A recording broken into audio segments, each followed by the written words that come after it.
Hi everyone. In this session, we will discuss about the solutions of mock test of chapter Rigid Body Dynamics. Let's discuss these questions one by one.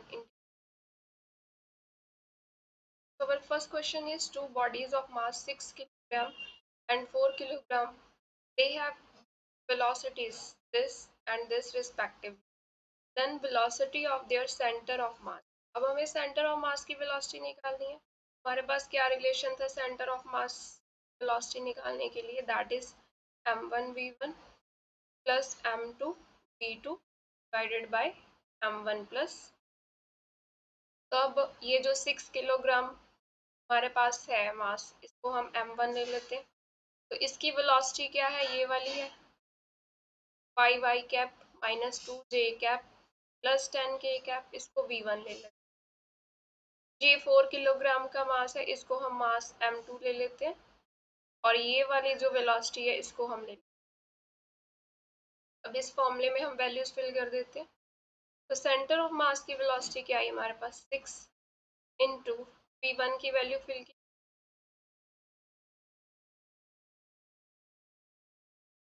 Plus m2 is 4, v2 की value fill कर दी हमने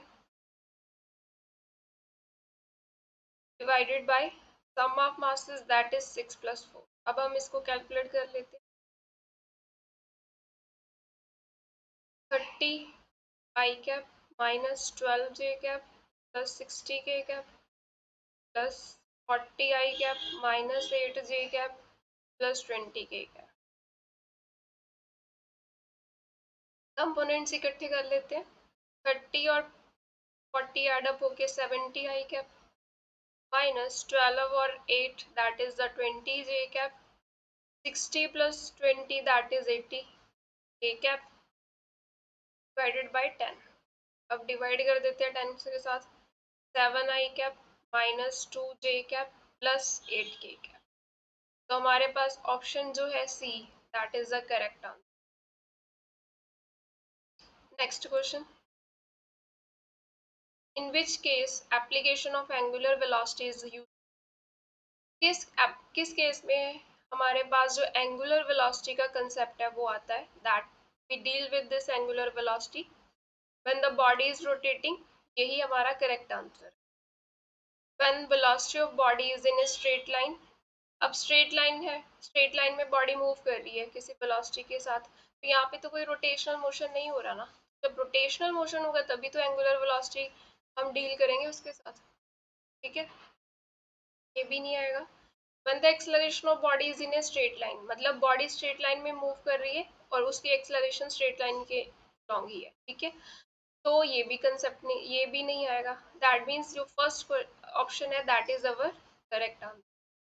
कि जब body rotate करती है तभी हम एप्लीकेशन जो है एंगुलर वेलोसिटी का कंसेप्ट जो है वो यूज करते हैं. Next, moment of inertia of a circular ring of mass 1 kilogram. Ring की बात की गई है. ठीक है, रिंग का मास गिवन है हमारे पास 1 kilogram. About an axis passing through its centre and perpendicular it to its plane. It is this. Moment of inertia की वैल्यू क्या गिवन है? 4 किलोग्राम. किस एक्सिस के अबाउट बोला गया? जैसे मान लो ये हमारे पास क्या है? रिंग है. तो ये सेंटर ऑफ मास से हम ले लेते हैं, एक्सिस पास कर रही है. तो देखो सेंटर से एक्सिस पास कर रही है. ठीक है, it is perpendicular to its plane, plane के परपेंडिकुलर है. तो इस एक्सिस के अबाउट क्या हो रही है? रोटेशन हो रही है हमारी. इस एक्सिस के अबाउट हमने क्या फाइंड करना है? That is the diameter of ring. हमें डायमीटर जो है वो फाइंड करना है रिंग का. इस एक्सिस के अबाउट हमें क्या गिवन है? Moment of inertia. अगर मैं इस एक्सिस को ए बी नाम दे दूं तो moment of inertia along the axis 4 kilogram. अब सर्कुलर रिंग का मोमेंट ऑफ इनर्शिया क्या होता है हमारे पास? m into R square. ठीक है, अगर इस रिंग का मास हम m ले लें और रेडियस इसका स्मॉल r ले लें. अब वैल्यूज फिल कर देते हैं. 4 मोमेंट ऑफ इनर्शिया की वैल्यू, मास कितना है इसका? 1 kg और r स्क्वायर. यहाँ से r स्क्वायर की वैल्यू क्या आई? 4 और r की वैल्यू क्या आ गई? 2. ये r क्या होता है हमारे पास? डिस्टेंस होता है. इस एक्सिस ऑफ रोटेशन से, और यही इसका क्या बन रहा है, रेडियस बन रहा है रिंग का। अगर ये है रेडियस, ठीक है, तो डायामीटर क्या होता है, कैसे निकालते हैं हम डायामीटर, 2 टाइम्स ऑफ रेडियस, तो 2 × 2 कितना आ जाएगा, 4 मीटर जो है वो डायामीटर आ गया, option B. Next, a solid disk rolls clockwise without slipping over a horizontal path with the constant speed v। Roll कर रही है हमारे पास ये बॉडी, ठीक है, ये डायरेक्शन दे दी इन्होंने, ऐसे रोल कर रही है ये।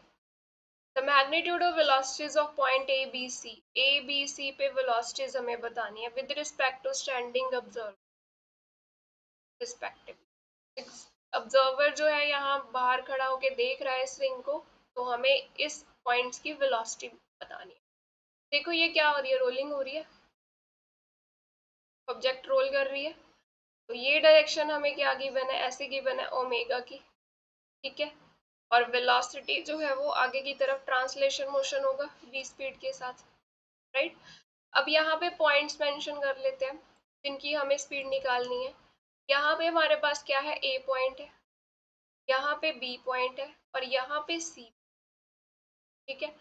अब देखो ये रोटेशन ऐसे हो रही है, तो यहाँ ए पॉइंट पे रोटेशन की वजह से जो स्पीड होगी वो इस तरफ आएगी डायरेक्शन में, टेंजेंशियल डायरेक्शन होगी रोटेशन की वजह से। रोटेशन की वजह से हमारी जो रिलेशन होता है वेलोसिटी का वो क्या होता है, आर ओमेगा। तो ये बी टी की डायरेक्शन तो इस तरफ होगी इस पॉइंट में।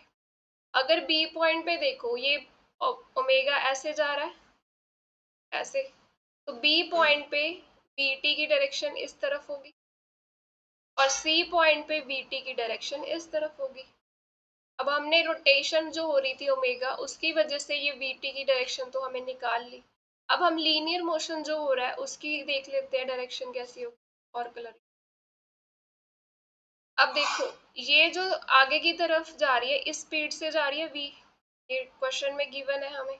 तो ये जो पॉइंट है ये जब ट्रांसलेशन मोशन करेगा तो ये आगे की तरफ जाएगा, तो इसी डायरेक्शन में जाएगा, v की डायरेक्शन क्या आ गई, सेम आ गई as that of this vt, ठीक है। पी पॉइंट पे देखो यहाँ पे ये आगे की तरफ इस तरफ जाएगा, तो v की डायरेक्शन इस तरफ आ गई, और सी पॉइंट जो है वो आगे की तरफ ट्रांसलेशन मोशन देखना है, तो ये आगे की तरफ जाएगा, तो इसकी स्पीड इस तरफ आएगी।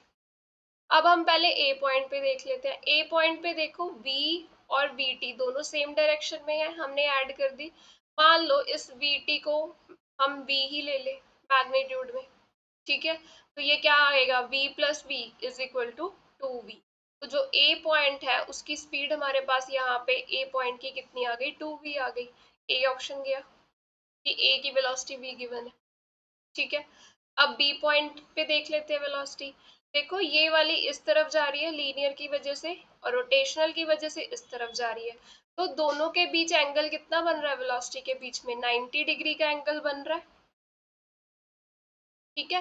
तो हम ये दोनों क्या है, वेक्टर क्वांटिटीज है ना वेलोसिटीज, तो अब हम इसमें नेट जो डायरेक्शन होगी इस तरफ होगी, ठीक है, उसको हम v ले लेते हैं, v नेट, नेट स्पीड इस डायरेक्शन में होगी, तो वो कितनी होगी हमारे पास, v net that is square root of v square plus V T square.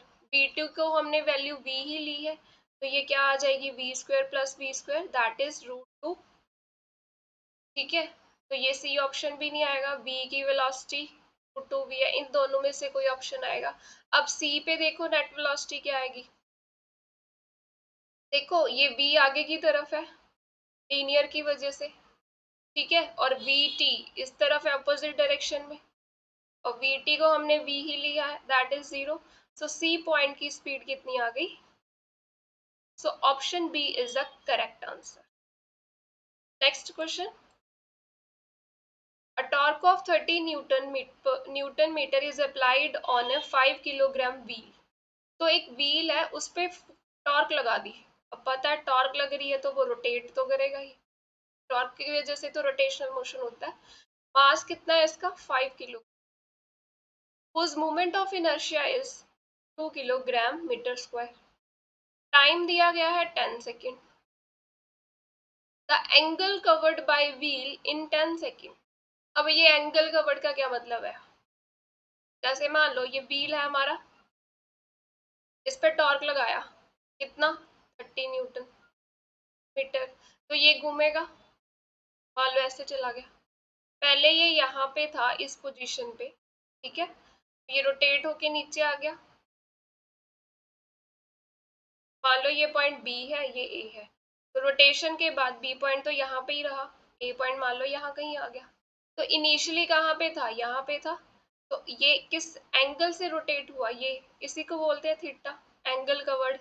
Angle covered मतलब एंगुलर डिस्प्लेसमेंट ही तो निकालनी है इस क्वेश्चन में, कि कितनी डिस्प्लेसमेंट हुई जब टॉर्क लगा, ठीक है, 10 सेकेंड में निकालनी है, ठीक है।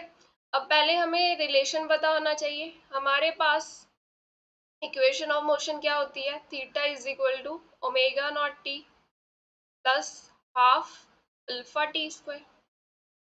अब देखो ये ओमेगा नॉट क्या है? Initial angular speed. अब ये जीरो होगी क्योंकि जब टॉर्क लगा तभी तो वो रोटेट करने लगा व्हील, इनिशियली तो वो रेस्ट पे था। तो ये थीटा क्या आ गया हमारे पास? Half alpha T square. बस अब हमने इसी में वैल्यूज जो है वो फिल कर देनी है। टी हमारे पास 10 सेकेंड गिवन है, अल्फा की वैल्यू चाहिए। अल्फा कैसे निकालेंगे हम? हमारे पास टॉर्क का रिलेशन होता है आई इंटू अल्फा, राइट। अल्फा की वैल्यू क्या आ गई? Torque bye moment of inertia. Torque कितना गिवन है? 30, और मोमेंट ऑफ इनर्शिया कितना है? 2। तो ये अल्फा की वैल्यू कितनी आ गई? 15।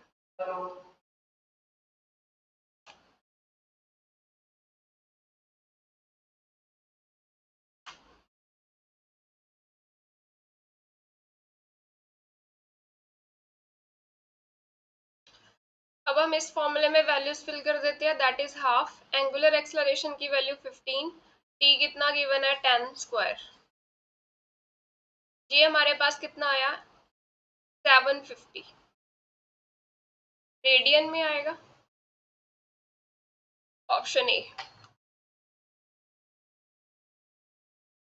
Two bodies of masses 2 kilogram, 4 kilogram, they are moving with velocity 20 meter per second, 10 meter per second toward each other due to mutual gravitational attraction।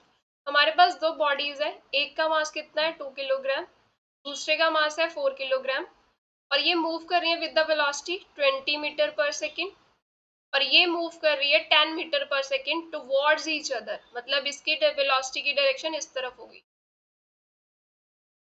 Due to the mutual gravitational attraction. इन दोनों के बीच कौन सी force लग रही है? Gravitational attraction लग रही है यहाँ पे, इसकी वजह से ये एक दूसरे की तरफ मूव कर रहे हैं। What is the velocity of centre of mass?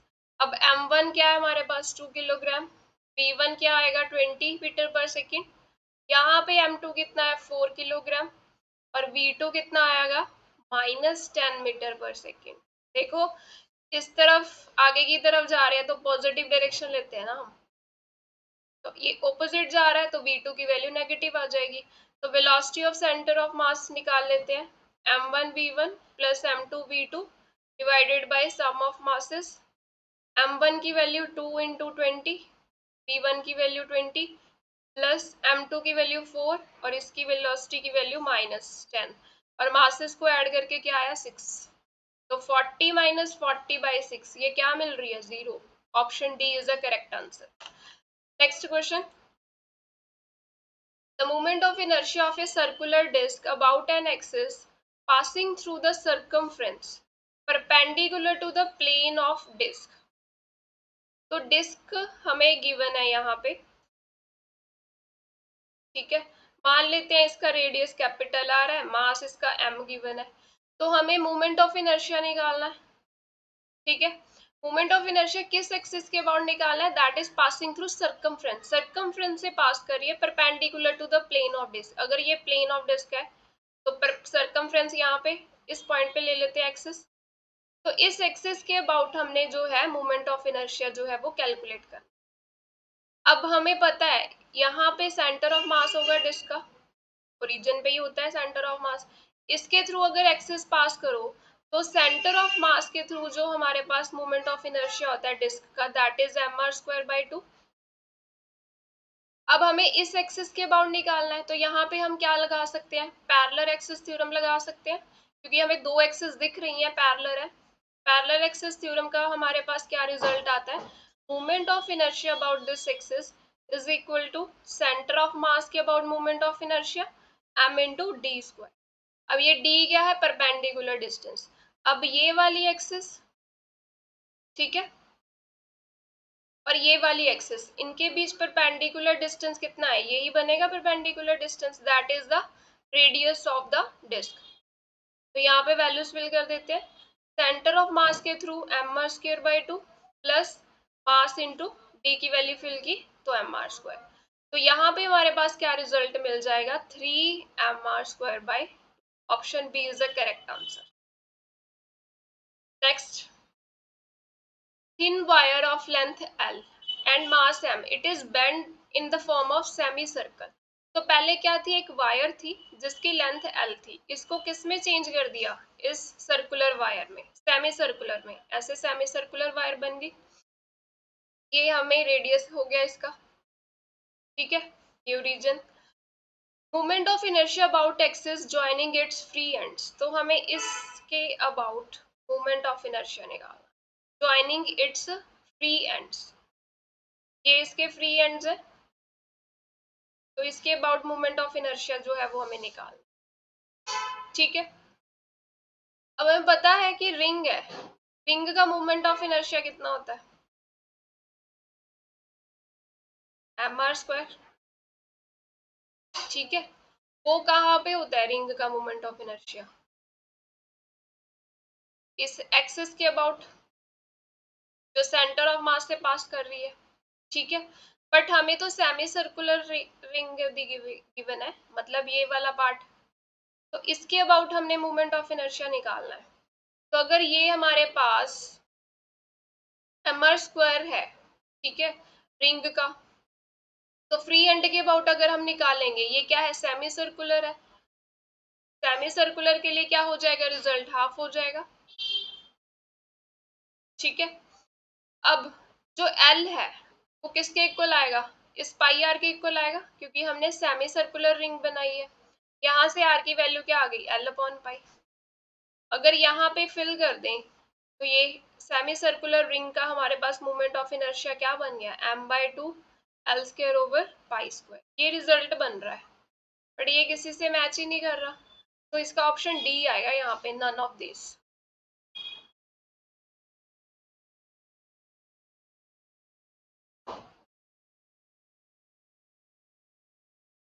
Next, what is the moment of inertia in terms of angular momentum and kinetic energy. अब हमारे पास एंगुलर मोमेंटम का रिलेशन क्या होता है, L is equal to I omega.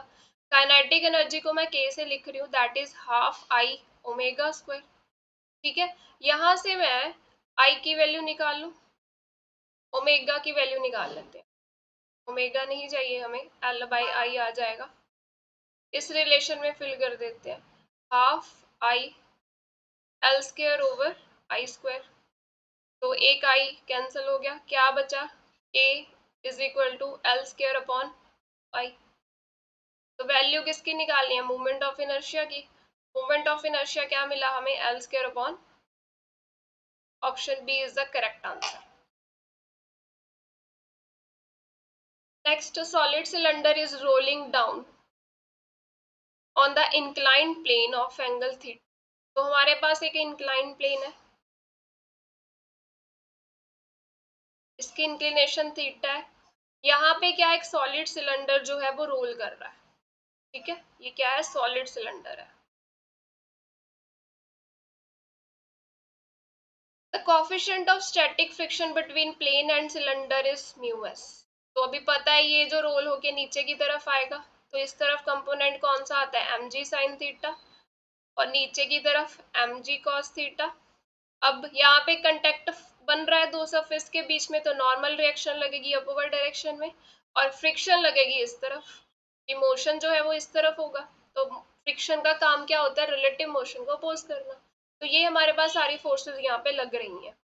The condition for the cylinder not to slip, not to slip, यानी कि ये सिलेंडर जब रोल करे तो ये स्लिप ना करे, उसकी कंडीशन निकालनी। तो ये देखो ऑप्शन में, सभी ऑप्शंस में हमें क्या गिवन है, म्यू एस, यानी कि coefficient of static friction, right. तो अगर हम इसकी वैल्यू निकालें, हमें वहां से मिल सकती है ना कंडीशन। तो हमें पता है जो फ्रिक्शन फोर्स होती है वो क्या होती है, म्यू एस इंटू एन, ठीक है। तो म्यू एस क्या आ जाएगा, एन बाई एफ। अब एन जो है वो किसके साथ बैलेंस हो रही है, एम जी कॉस थीटा। एक second, mu S is F by N आएगा, एफ बाई एन। तो एफ की वैल्यू तो अभी हमें निकालनी है, coefficient of static friction is F by M ji cos theta, क्योंकि देखो ये नॉर्मल रिएक्शन एम जी कॉस थीटा के साथ बैलेंस हो रही है। अब हम फ्रिक्शनल फोर्स की वैल्यू निकालते हैं। अगर हम यहाँ पे फोर्सेस को बैलेंस करें, ठीक है, एक देखो टॉर्क किसके इक्वल होता है, आई इंटू अल्फा, और यहाँ पे टॉर्क किसकी वजह से लग रहा है, ये फ्रिक्शनल फोर्स की वजह से लग रहा है टॉर्क, ठीक है। और टॉर्क क्या होता है हमारे पास, कैसे फाइंड करते हैं हम टॉर्क को, आर क्रॉस एफ। अब देखो ये आर क्या है, ये परपेंडिकुलर डिस्टेंस, ये बन रहा है इसका रेडियस, ठीक है, रेडियस आर ले लेते हैं। तो आर क्रॉस आर और एफ के बीच में एंगल क्या बन रहा है यहाँ पे 90। तो यहाँ पे अगर इसको ओपन करेंगे, आर एफ साइन थीटा होता है हमारे पास, तो यहाँ पे साइन 91 हो जाएगा। तो टॉर्क किसके इक्वल है, आर इंटू एफ। यहाँ पे फोर्स कौन सी लग रही है, फ्रिक्शन फोर्स की वजह से ही टॉर्क मिल रहा है। यहाँ से हम फ्रिक्शनल फोर्स की वैल्यू निकाल सकते हैं, आई अल्फा बाई आर, अगर इसका रेडियस आर मिले। अब ये सॉलिड सिलेंडर है, सॉलिड सिलेंडर का मोमेंट ऑफ इनर्शिया कितना होता है हमारे पास, डिस्क जैसा, एम आर स्क्वायर बाई 2, और ये अल्फा बाय आर, एक आर कैंसिल हो गया यहाँ से। तो ये हमारे पास फ्रिक्शनल फोर्स क्या बनी, एम आर अल्फा बाय।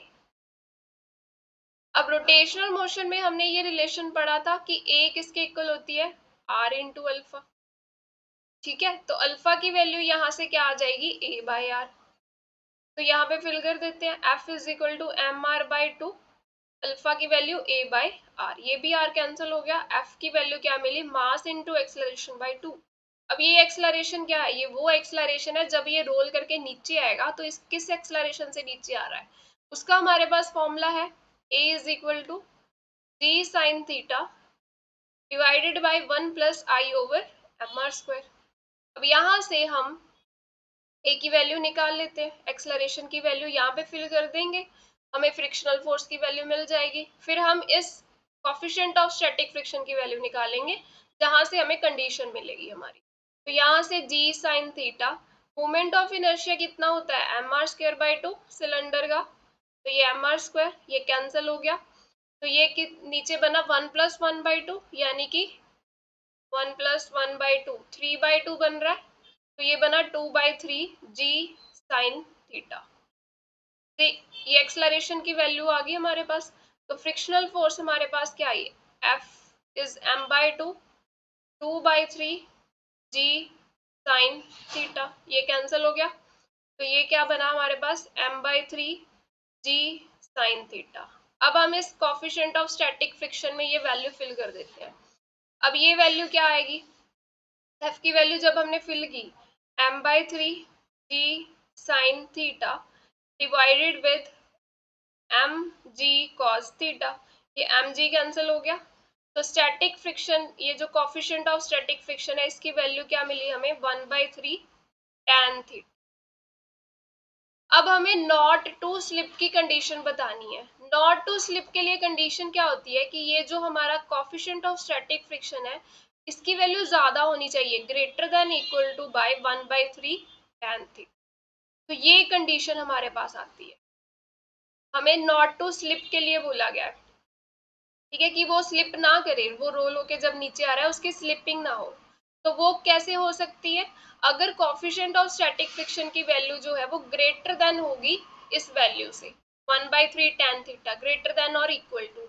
अब इसको हम रीअरेंज कर लेते हैं, हमारे पास क्या मिलेगा, 3 mu s greater than equal to tan theta.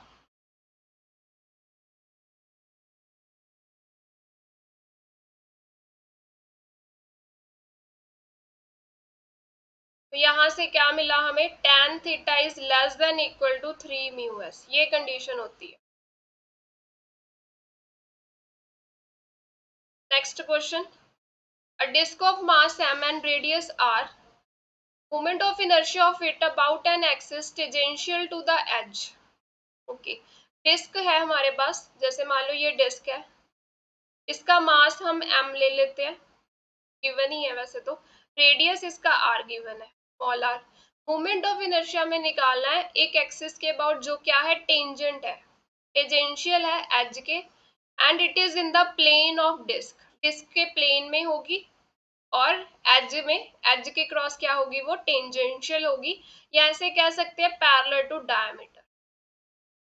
ठीक है, तो ये डिस्क है, ये इसका प्लेन है, तो डायमीटर अगर देखें वो ऐसे होगा, तो इसके पैरेलल लेनी है तो ऐसे बना देते हैं, ये एज पे टेंजेंट ऐसे ही होगी। तो इस एक्सिस के अबाउट हमें क्या निकालना है, मोमेंट ऑफ इनर्शिया निकालना। ठीक है, मान लो ये इसका सेंटर है डिस्क का, और सेंटर ऑफ मास से के थ्रू ये एक्सिस पास कर रही है, तो ये आईसीयूएम तो हमें पता है, डिस्क का आईसीयूएम क्या कितना होता है, mr²/2। ठीक है, तो अब यहाँ पे हम पैरेलल एक्सिस थ्योरम तो अभी लगा सकते हैं अगर ये वाली एक्सिस के अक्रॉस हमें मोमेंट ऑफ इनर्शिया पता हो। ठीक है, अब ये जो है, जो सेंटर ऑफ मास के थ्रू एक्सिस पास कर रही है, इसको हम क्या ले लेते हैं, जेड एक्सिस। ठीक है, और इसको हम ले लेते हैं एक्स एक्सिस, और वाई एक्सिस हम ऐसे ले लेते हैं। अब मुझे आई जेड पता है, मुझे निकालनी क्या है, आई एक्स मिलेगी, मोमेंट ऑफ इनर्शिया अगर एक्स एक्सिस के अबाउट मिल गया तो मैं इस एक्सिस के अबाउट निकाल सकती हूँ, कैसे, पैरेलल थ्योरम लगा के। ठीक है, तो पहले मुझे एक्स एक्सिस के about moment of inertia find करना पड़ेगा, that is equal to by using the theorem of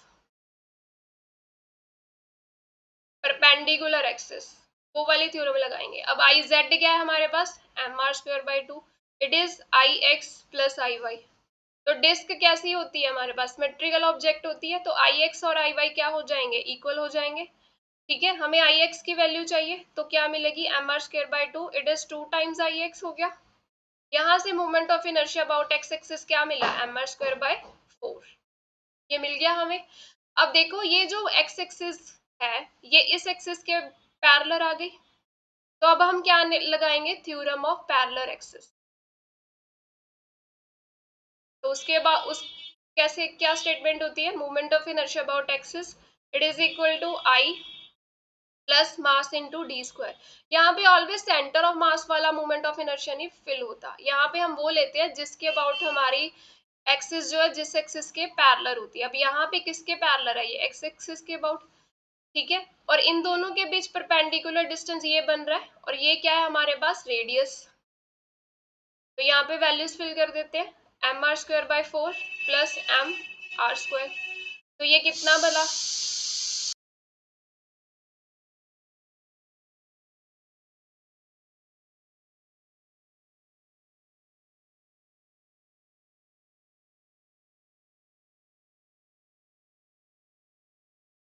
from there what we get, 5/4 mr², that is the moment of inertia, option A is the correct answer।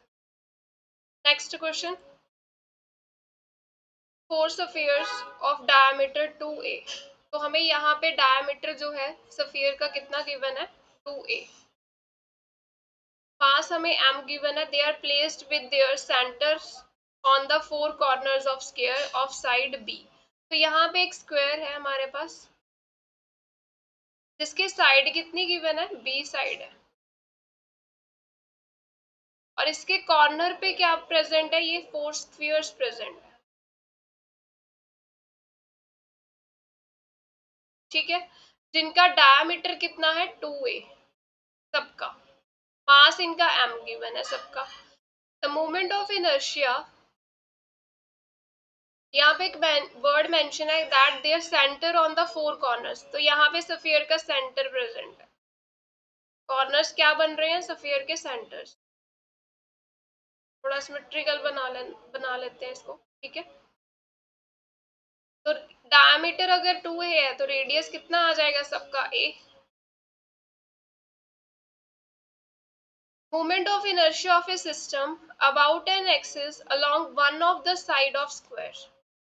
तो मान लेते हैं हम इस side के along जो है वो निकालना चाहते हैं, ठीक है। मोमेंट ऑफ इनर्शिया उन्होंने पूछा है निकालने के लिए, दैट इज किसी भी साइड के अलोंग निकालना है, तो हम इस साइड के अबाउट निकाल लेते हैं। ये जो साइड है इस साइड के अबाउट, तो ये आई एक्सेस ले लिया हमने, इसके अबाउट हमने फाइंड करना है, ये एक्सेस है हमारी। तब निकाल लेते हैं हम। सफियर को नंबरिंग कर देते हैं, ये मान लो फर्स्ट सफियर है हमारा, ये सेकेंड सफियर, ये थर्ड सफियर और ये फोर्थ। अब moment of inertia of first sphere हम I1 ले लेते हैं, इसका मोमेंट ऑफ इनर्शिया I1, इसका I2, इसका I3, इसका I4, ठीक है। तो फर्स्ट स्फीयर के लिए मोमेंट ऑफ इनर्शिया क्या आएगा? अब स्फीयर का मोमेंट ऑफ इनर्शिया क्या होता है? 2/5 mr²। तो यहाँ पे रेडियस कितना गिवन है हमें? a, तो रेडियस की वैल्यू फिल कर देंगे ma²। अब सेकेंड स्फीयर का मोमेंट ऑफ इनर्शिया क्या आ जाएगा? अब ये जो एक्सिस है ये इनके सेंटर से ही तो पास कर रही है, तो हमें इनका रिजल्ट तो पता ही है, स्फीयर का मोमेंट ऑफ इनर्शिया 2/5 mr², तो ये बन गया। अब moment of inertia third sphere के लिए निकाल लेते हैं, ठीक है। तो हमें इस स्फीयर के लिए जो थर्ड स्फीयर है, हमें पता है कि सेंटर से जो एक्सिस पास कर रही होती है, तो उसके अबाउट मोमेंट ऑफ इनर्शिया तो 2/5 mr² है। अब हमें इस एक्सिस के अबाउट फाइंड करना है, तो यहाँ पे हम क्या लगाएंगे? पैरेलल थ्योरम लगाएंगे कि इस यहाँ पे जो एक्सिस होगी वो इस एक्सिस के पैरेलल ही तो है। तो I3 का मोमेंट ऑफ इनर्शिया क्या आ जाएगा?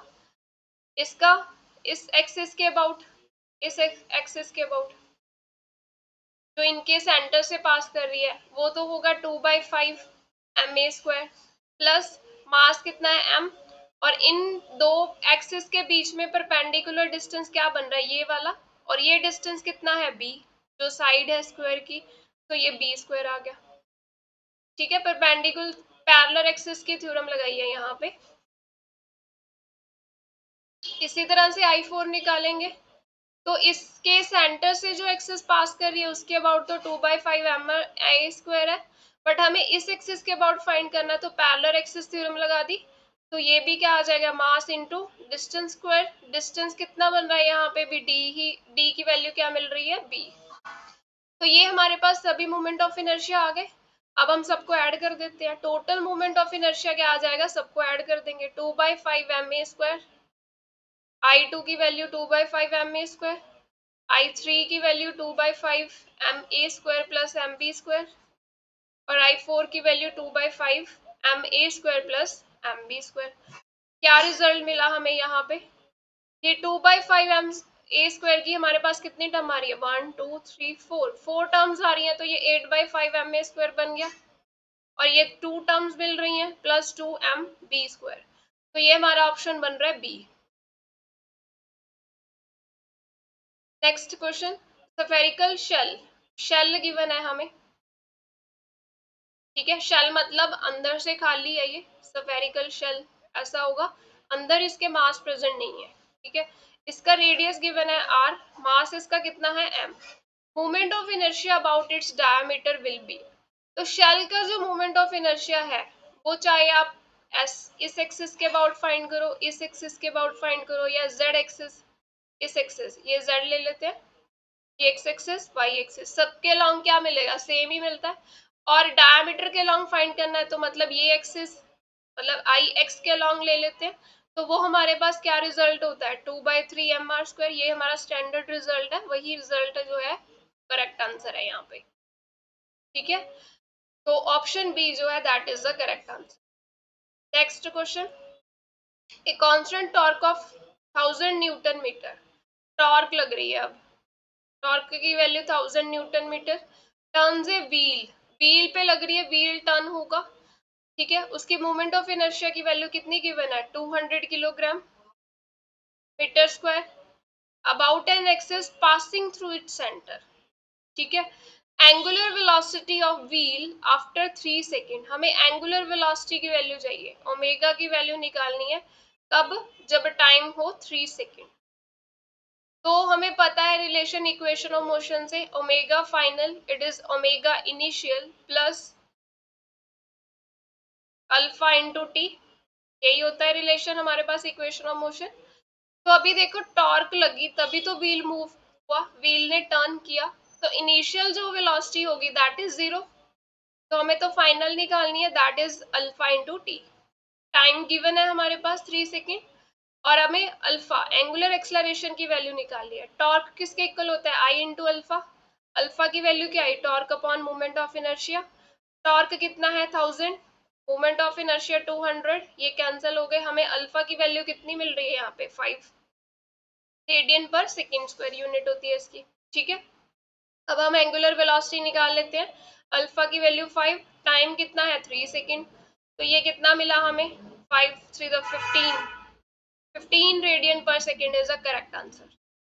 Next question, two particles of masses 1 kilogram 2 kilogram, they are located at x1 is 0 y1 is 0। तो ये लोकेशन किसकी है, फर्स्ट पार्टिकल की है, फर्स्ट कोऑर्डिनेट। ठीक है, ये x2 y2 क्या है, कोऑर्डिनेट्स गिवन है second particle. Coordinate system draw कर लेते हैं हम। जैसे मान लो इस तरफ x एक्सिस ले रहे हैं और इस तरफ y एक्सिस ले रहे हैं, तो x1 इज 0 y1 इज 0, यहाँ पे ओरिजिन पे, तो ये किसके कोऑर्डिनेट्स हो गए, 1 किलोग्राम मास के। तो यहाँ पे जो मास प्रेजेंट है वो 1 किलोग्राम मास प्रेजेंट है, तो इसके coordinate 0 0, x2 is 1 y2 is 0, कौन सा मास प्रेजेंट है 2 किलोग्राम, तो x2 x कोऑर्डिनेट है, y कोऑर्डिनेट 0 है, तो x एक्सिस के अबाउट ही होगा ये मास। तो यहाँ पे ले लेते हैं 2 किलोग्राम मास, और इसके कोऑर्डिनेट x कोऑर्डिनेट 1 है, y coordinate is 0। Centre of मास हमें निकालना है सिस्टम का, तो पहले हम सेंटर ऑफ मास का x कोऑर्डिनेट देख लेते हैं, that is m1 x1 plus m2 x2 divided by m1 plus m2। तो सेंटर ऑफ मास का x कोऑर्डिनेट क्या आएगा, फर्स्ट मास कितना है 1 किलोग्राम, x1 उसकी पोजीशन कहाँ पे है 0, m2 इज 2 उसकी पोजीशन कहाँ पे है 1 पे, x कोऑर्डिनेट उसका 1 है, divided by sum of masses यानी कि 1 प्लस 2। तो x कोऑर्डिनेट जो सेंटर ऑफ मास का मिला वो हमें क्या मिला, ये तो 0 बन गया, और ये 2/3, तो x कोऑर्डिनेट की वैल्यू क्या मिल रही है 2/3, option D is the correct answer. अब y कोऑर्डिनेट तो 0 मिलेगा ना, क्योंकि y एक्सिस के अबाउट अब लॉन्ग तो हमारे मासेस प्रेजेंट ही नहीं है। अगर फाइंड करना चाहते हैं तो कर भी सकते हैं, कैसे कर सकते हैं, m1y1 m2y2 divided by sum of masses. अब दोनों जो मासेस है उनके y कोऑर्डिनेट्स देखो क्या मिल रहे हैं, 0 गिवन है हमें, तो जो y कोऑर्डिनेट मिलेगा वो क्या मिलेगा 0 मिलेगा, तो option D is the correct answer. Next question, a ring starts to roll down the inclined plane of height h। तो एक inclined plane है यहाँ पे कि हाइट h गिवन है, इंक्लिनेशन कितना गिवन है, स्टार्ट टू रोल डाउन, यहाँ पे एक रिंग है वो रोल कर रही है, मान लेते हैं इंक्लिनेशन थीटा है यहाँ पे, without slipping, rolling without slipping, velocity with it reaches the ground, जब ये रोल होके नीचे यहाँ पे आ जाएगी ग्राउंड पे, तो इसकी वेलोसिटी कितनी होगी, तो इसका रिलेशन हमें पता है v is under root 2gh divided by 1 plus I by m are square. ठीक है, मान लो इस रिंग का मास m है और रेडियस कितना है इसका r, तो मोमेंट ऑफ इनर्शिया रिंग का कितना होता है हमारे पास एम आर स्क्वायर, तो इसमें वैल्यू फिल कर देते हैं हम, under root 2gh divided by 1 प्लस मोमेंट ऑफ इनर्शिया की वैल्यू फिल कर दी हमने, ये कैंसिल हो गया यहाँ पे, तो ये यहाँ से हमें क्या रिजल्ट मिला 2gh डिवाइडेड बाय 2, ये 2 से कैंसिल, और root gh is the speed, तो ऑप्शन डी जो है that is the correct answer. Next, moment of inertia of a uniform circular ring, एक रिंग गिवन है having the mass capital M, radius is capital R, about an axis tangential to the ring, ring के tangent है ये axis, ठीक है, and it is perpendicular to its plane, तो ring के plane के परपेंडिकुलर होनी चाहिए और टेंजेंशियल होनी चाहिए। तो जैसे मान लो ये रिंग ले लेते हैं हम, इसका रेडियस कितना है कैपिटल आर, मास इसका एम है, तो टेंजेंट लेनी है, किसी टेंजेंशियल डायरेक्शन में लेनी है एक्सिस, और परपेंडिकुलर टू प्लेन, तो यहाँ ले लेते हैं। ठीक है, तो हमें इस एक्सिस के अबाउट मोमेंट ऑफ इनर्शिया जो है वो निकालना है। अब देखो ये सेंटर है, सेंटर ऑफ मास की पोजीशन भी यही होती है रिंग के लिए, तो इसके अबाउट सेंटर ऑफ मास के अबाउट मोमेंट ऑफ इनर्शिया तो हमें पता ही है। हम यहाँ पे दो पैरेलल एक्सिस मिल रही हैं, तो पैरेलल एक्सिस थ्योरम लगा देते हैं हम।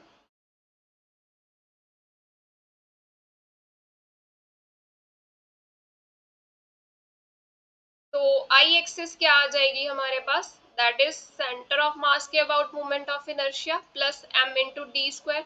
अब ये डी क्या है, परपेंडिकुलर डिस्टेंस दोनों पैरेलल एक्सिस के बीच में, वो क्या बन रहा है, ये परपेंडिकुलर डिस्टेंस यही बनेगा, तो ये किसके इक्वल है, इस रेडियस के इक्वल ही तो है। तो यहाँ पे हम फिल कर देते हैं, आई एक्सिस हमें क्या मिलेगी, सेंटर ऑफ मास के about moment of inertia ring का कितना होता है, M are square.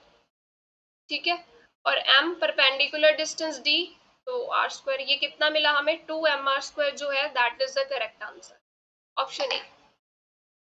Next question, spherical solid ball of 1 kg, मास कितना गिवन है हमें, 1 किलोग्राम, एंड रेडियस गिवन है 3 सेंटीमीटर। सॉलिड स्फेरिकल बॉल है, कुछ ऐसी है। ठीक है, इसका रेडियस जो है वो कितना है, 3 centimetre. It is rotating about an axis passing through its centre, इसके सेंटर से एक्सिस पास कर रही है, इसके अबाउट ये रोटेट कर रही है with angular velocity. Angular velocity कितनी गिवन है, 50 रेडियन पर second. Kinetic energy of rotation, अब रोटेशनल काइनेटिक एनर्जी का फॉर्मूला क्या होता है हमारे पास, हाफ आई ओमेगा स्क्वायर। अब ये क्या है, एक सॉलिड बॉल है, स्फेरिकल शेप में सॉलिड है ये। ठीक है, तो इसका मोमेंट ऑफ इनर्शिया कितना होता है हमारे पास, 2/5 mr square, solid spherical shape के लिए। तो ये वैल्यू यहाँ पे फिल कर देते हैं, 2/5, मास इसका m, radius is r square into omega square. तो ये 2 से 2 cancel, 1/5 m r square omega square. अब इसमें वैल्यूज फिल कर देते हैं, मास कितना है 1 किलोग्राम, रेडियस कितना है 3 सेंटीमीटर है, सेंटीमीटर को मीटर में चेंज कर देते हैं हम। ओमेगा स्क्वायर, ओमेगा की वैल्यू कितनी गिवन है, 50, टी का स्क्वायर। अब इसको सॉल्व कर लेते हैं, 9 इंटू 10⁻⁻4, 50 इंटू 50, तो ये हमारे पास आ गया यहाँ पे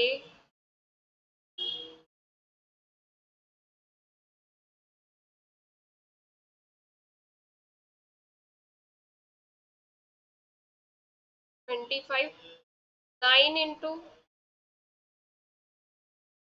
25 इंटू 50, और ये क्या बनेगा नीचे 10⁴, ये एक कैंसिल हो गया, 25 4 40 आ गया यहाँ पे।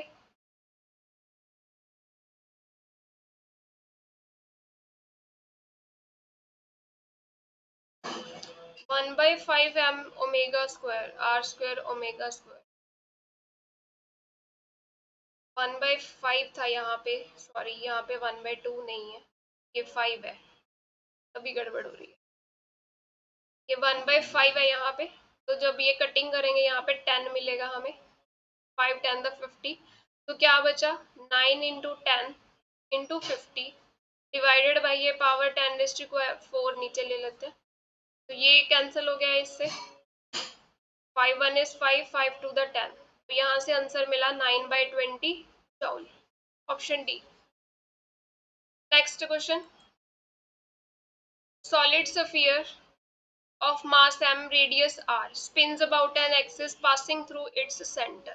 एक सॉलिड स्फीयर है हमारे पास, जिसका रेडियस कैपिटल आर है, मास इसका m गिवन है, ये रोटेट कर रहा है किसके अबाउट, इस एक्सिस के अबाउट, तो इसके सेंटर से पास कर रही है, मेकिंग 600 रोटेशन पर मिनट।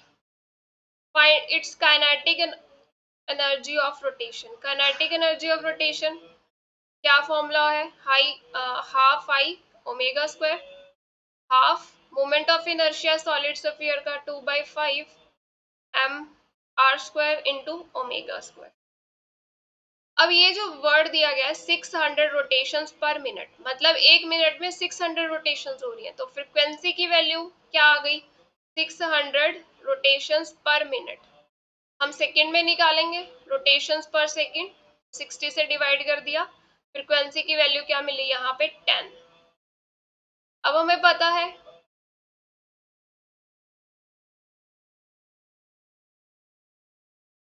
ये ओमेगा का रिलेशन होता है फ्रिक्वेंसी के साथ,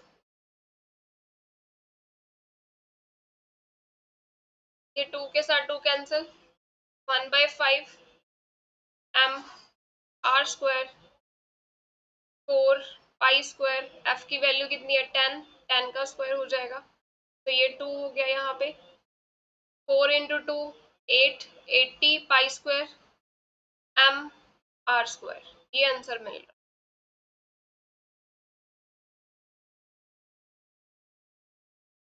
डी क्या है अभी यहाँ पे 80 pi square m r square, ये आंसर आएगा। Next option, next question, particle performs uniform circular motion with the angular momentum L. If the frequency of particle motion is double, kinetic energy is half, then angular momentum becomes, angular momentum का relation क्या होता है, आई into omega, ठीक है। तो हम देखते हैं यहाँ पे काइनेटिक एनर्जी को हाफ किया गया है, काइनेटिक एनर्जी क्या होती है हमारे पास, हाफ आई ओमेगा स्क्वायर, ठीक है। काइनेटिक एनर्जी यहाँ से इनर मोमेंट ऑफ इनर्शिया की वेरिएशन देख लेते हैं क्या आ रही है, वो इसमें फिल कर देंगे, फिर हमें एल की जो वेरिएशन है वो पता चल जाएगी। तो आई की वैल्यू क्या आई, 2k by omega square. Kinetic energy को क्या किया है, हाफ किया है, और जो फ्रीक्वेंसी है उसको क्या किया है, दैट इज डबल्ड। तो मोमेंट ऑफ इनर्शिया क्या आ जाएगा हमारे पास, 2 k की जगह k/2, ओमेगा स्क्वायर की जगह 2 ओमेगा। ये न्यू मोमेंट ऑफ इनर्शिया देखते हैं कितना चेंज हो रहा है, 2/4, यहाँ पे क्या है k और नीचे ओमेगा स्क्वायर। अब देखो 2k ओमेगा स्क्वायर ओरिजिनल बन रहा था मोमेंट ऑफ इनर्शिया, तो आई डैश किसके इक्वल आया, I/4, यानी कि जब हम ये चेंजेस करते हैं तो मोमेंट ऑफ इनर्शिया 1/4 हो रहा है हमारे। अब एंगुलर मोमेंटम देख लेते हैं, एल डैश न्यू क्या आएगा, आई की वैल्यू फिल कर दी, मोमेंट ऑफ इनर्शिया कितना चेंज हो रहा है, 1/4, और frequency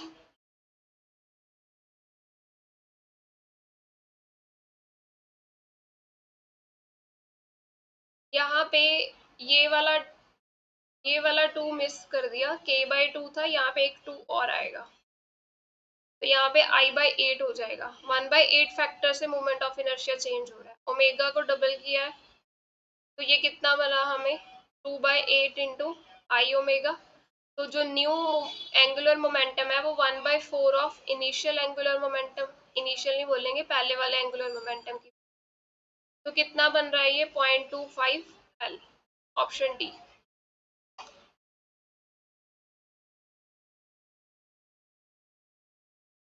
the movement of momentum is called, तो ये हम किसको बोलते हैं, एंगुलर मोमेंटम को, that is the correct answer.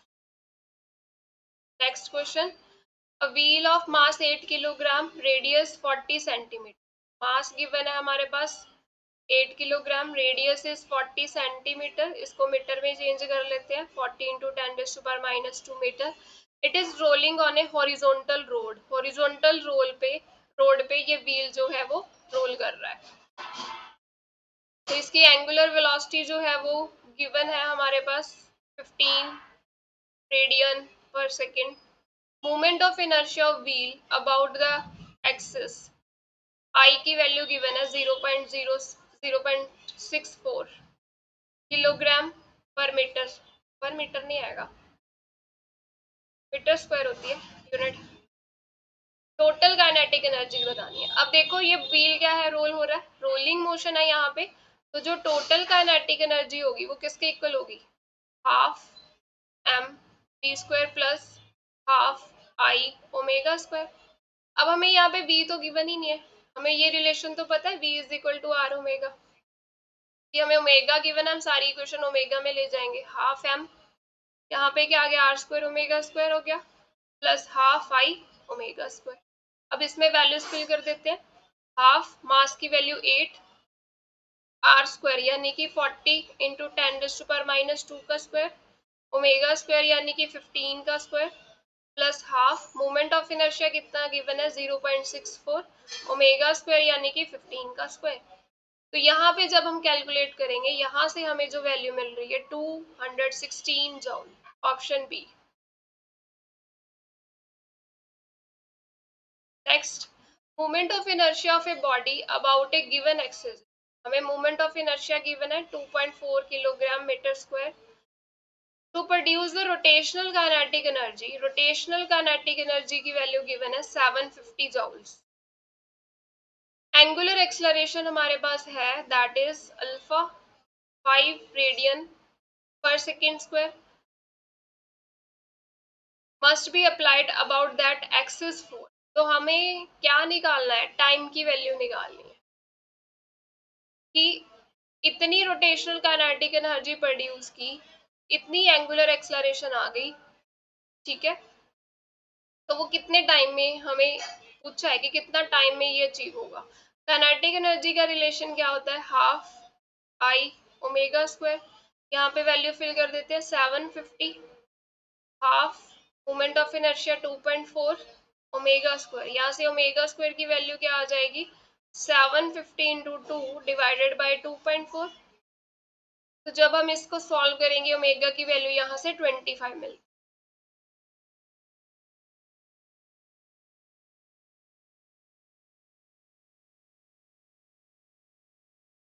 ठीक है। अब ओमेगा की वैल्यू आ गई, अब हम निकाल लेते हैं time. Omega final is equal to omega initial plus alpha into t, ये इक्वेशन ऑफ मोशन यूज करेंगे।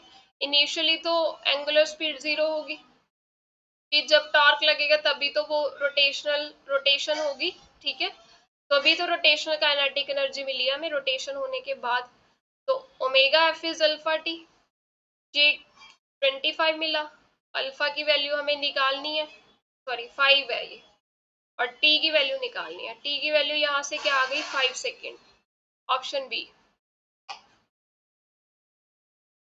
Next, a system consisting of two masses connected by a massless rod lies along x-axis। मान लो इस तरफ हम x-axis ले रहे हैं, तो सिस्टम में दो मासेस है हमारे पास, यहाँ पे फर्स्ट मास ले लेते हैं, यहाँ पे सेकेंड मास ले लेते हैं। They are connected by massless rod, तो ये एक दूसरे से रॉड के साथ कनेक्ट है, मासलेस रॉड है ये, ऐसे पड़े हैं ये एक्स एक्सिस के अबाउट।